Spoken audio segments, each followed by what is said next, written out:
Good afternoon. Is it wrong to be a FUJOSHI? Yes, but no. Hey guys, it's Rachel Green. I really got the Rachel in 2020. I'm coping. Hi guys.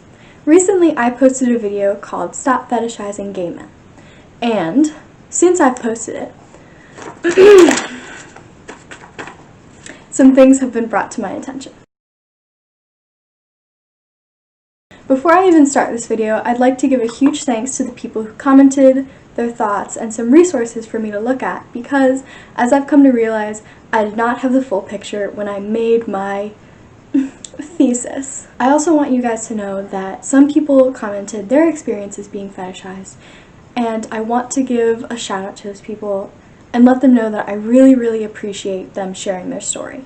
Sharing your story of being fetishized is scary anywhere, and I just want them to know that it's really valuable to me to feel like they felt safe expressing that on my channel, and I really appreciate that. So, now that I've done a little bit more research and gone a little bit more in-depth with the question of yaoi, FUJOSHI's content, I would like to present you guys with some new conclusions. I want to clarify my position and provide some information that I didn't have in the first place.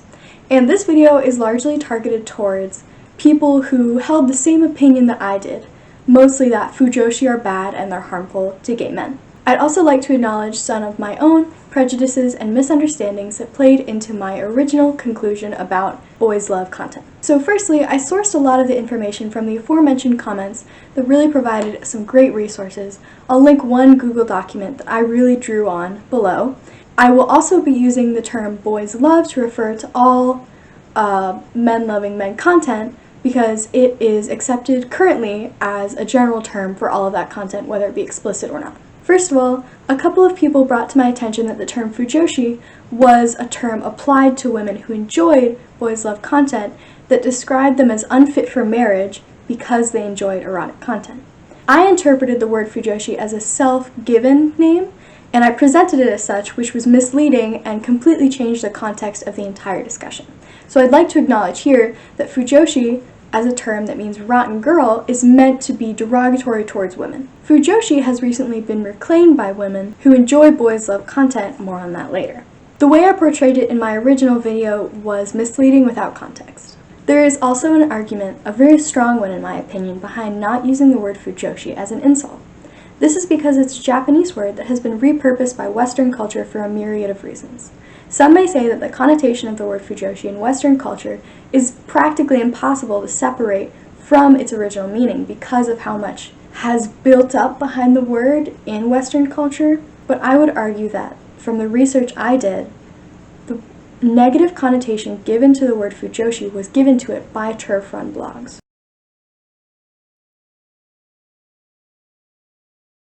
And I don't know about you guys, but I'm not about to morally align myself with TERF blogs.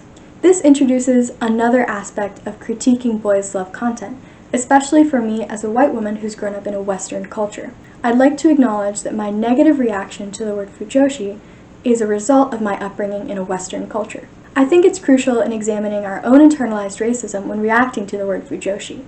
Are we reacting to the word as it is, or are we reacting to the meaning assigned to it by a completely different culture, and by TERFs? There's a history of Western cultures taking Japanese words and repurposing them into a mostly negative meaning, such as the words otaku and geisha. Due to the history of relations between the US and Japan, this is undeniably racist, especially because Japanese people say it is racist. In the spirit of amplifying minority voices, I'm going to repeat what I saw Japanese people saying about the word FUJOSHI. It is not meant to be used as an insult, but as a descriptor. If Japanese people say that willfully misinterpreting a word this way is racist, it is racist. This is all to say that in Western culture, when someone calls someone else a FUJOSHI, I don't think that they truly mean FUJOSHI as the word actually means. I think they mean someone who is fetishizing gay men, which is what has become synonymous with FUJOSHI in Western culture, but is not what FUJOSHI actually means. The Western definition of FUJOSHI was generated by TERFs. Are we really going to listen to TERFs? There is a difference between enjoying boys love content and fetishizing gay men. I believe, as someone in a Western culture critiquing boys love content, such as myself, we have a responsibility to learn about the original meaning of the word and who gave it its negative connotations. We have a responsibility to separate its true meaning from the meaning given to it by TERFs. I believe it would be ignorant of people in Western societies to use the word fujoshi as an insult, as that would indicate a misunderstanding of its true context and meaning. Here I would like to emphasize my main point in this video. People who fetishize gay men are not fujoshis. I'll talk about that more later. This is all to say that my definition of the word fujoshi has changed.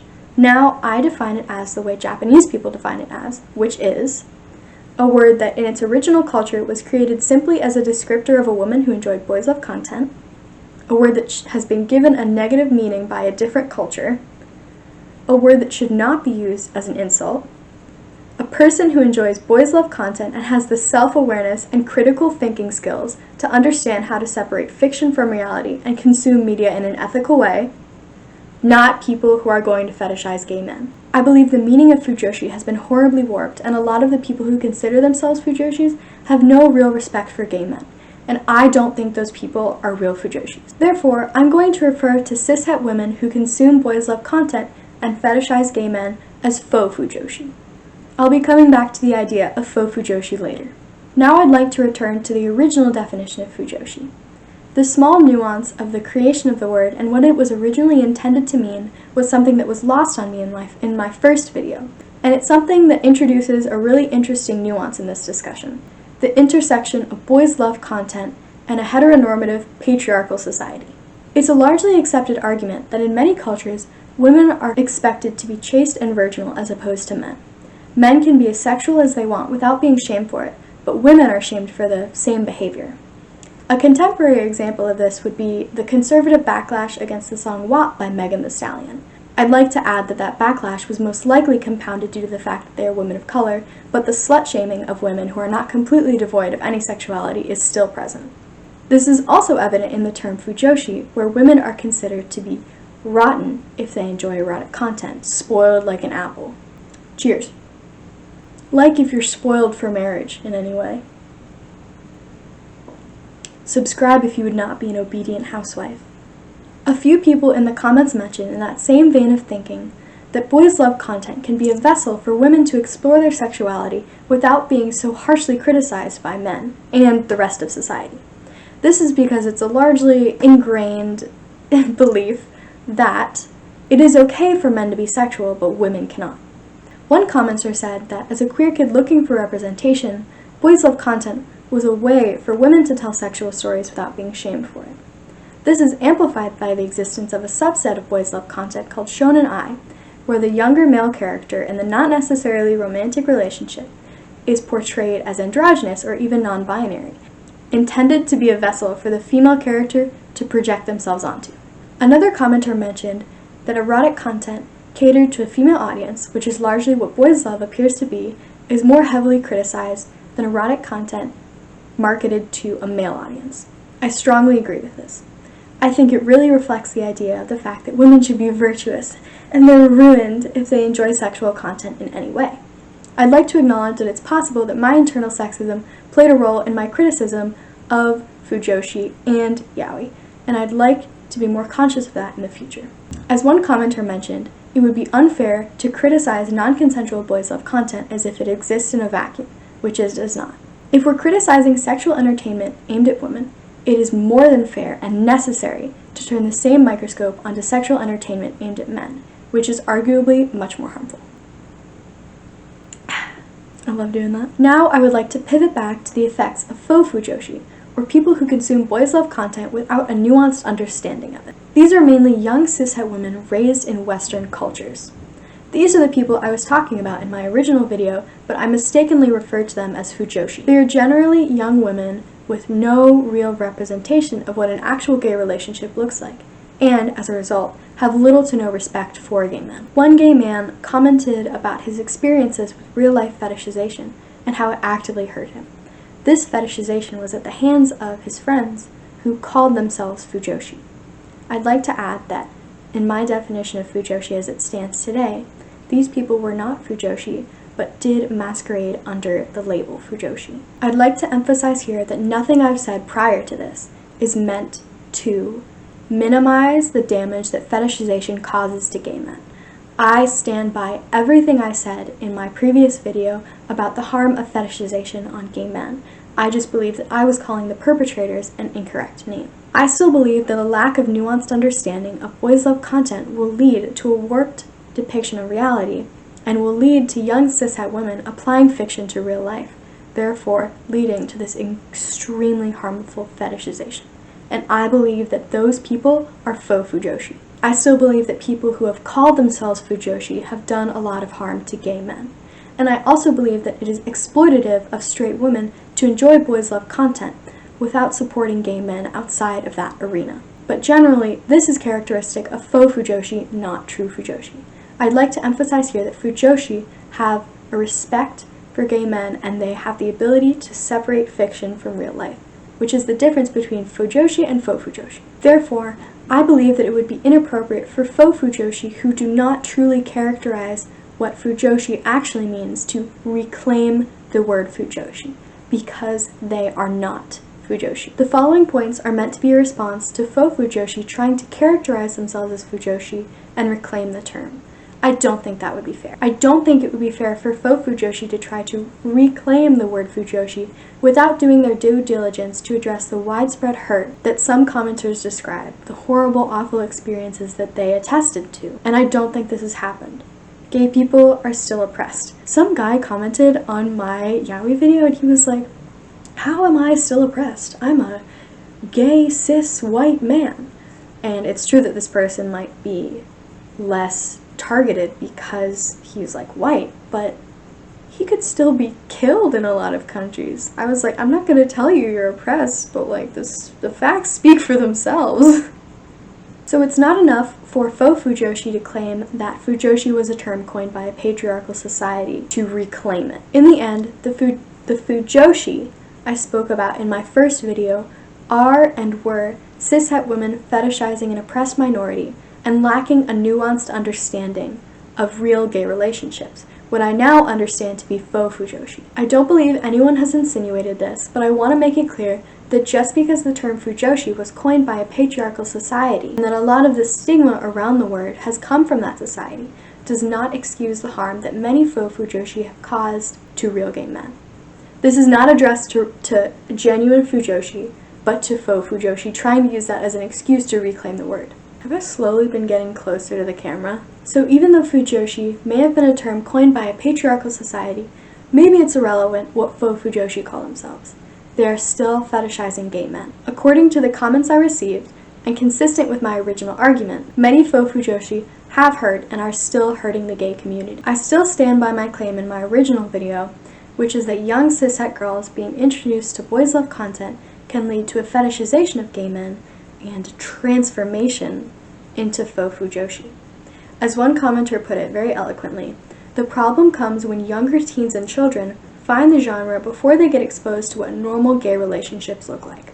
I completely agree with this.